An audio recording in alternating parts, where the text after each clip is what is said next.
Hello everybody, today we're gonna give you 10 tips to help you beat the figure in level 50. It's actually not that hard if you know what you're doing. If you've been watching my streams, I've been beating this guy over and over, so today I'm gonna pass you my wisdom and hopefully help you actually beat him if you haven't yet, or beat him faster if you're trying to speedrun this game, or if you just like doors in general. So the first tip I have to give you is that the books have sounds and they're slightly off of their place, but it's a very specific sound. It's kind of like a sparkling sound. You'll know it when you get close to one. Doors has a lot of audio cues, so if you're not playing with the headphone, what are you doing? If you are playing with the headphone, you can actually listen to the sound and you'll be able to get to those books pretty quickly. From my experience, you're able to listen to a book from one bookshelf away. So if you're close to it, or if you're on the other side of the bookshelf, you should still be able to hear the kind of shiny sound. I don't know exactly how to describe it, but it's as if something was shiny, just waiting for you, like a perfect diamond. The next tip I have for you is that wooden planks and broken lamps on the floor actually make sounds. They attract the figure to you, so be careful about that. They don't actually make sound in the game, so be wary, because if you step on them, the figure will know where you are and will probably start walking towards you, unless he's maybe on the second floor or too far away or distracted by a cabinet or someone else playing with you. The next tip that I have for you is that the minigame for him actually gives you 2 lives, technically. So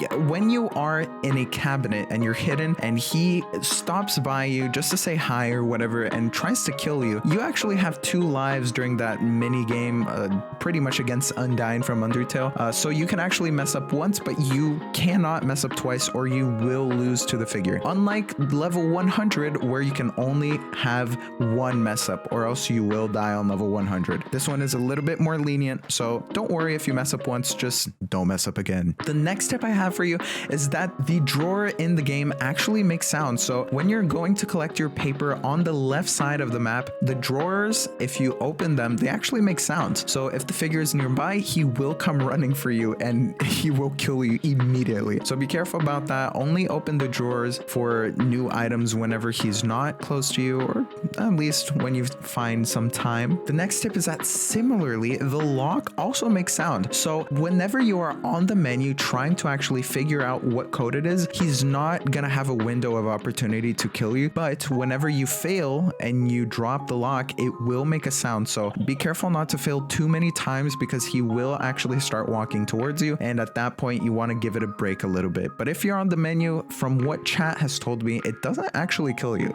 during that moment. The next tip I have for you is that if you only have 4 numbers of the 5 numbers needed for you to actually finish your book and to know all the code for the lock, you can literally just guess the last digit. It doesn't take too much time, and a lot of times you'll get it within 1, maybe 4 tries or something like that. It's very unlikely that you'll get it within 9, but it's very easy to just guess the last digit and you should be fine, as long as whenever he starts getting close to you, you just back off a little bit, wait until he goes back to the first floor, and then you start trying again. There's no reason to risk yourself. You can just guess the last digit. The next tip I have for you is that he actually has somewhat of a walking pattern. If you notice, if you've played this game a lot, he actually has a walking pattern where he starts on the left, he goes from the left to the second floor, and then from the second floor he checks out the part in the left, then the part in the right, and then he goes down, and then he looks on the right, and whatever, yada yada yada. After a while, you start actually noticing his pattern. So if you want, you can just take some time to notice it and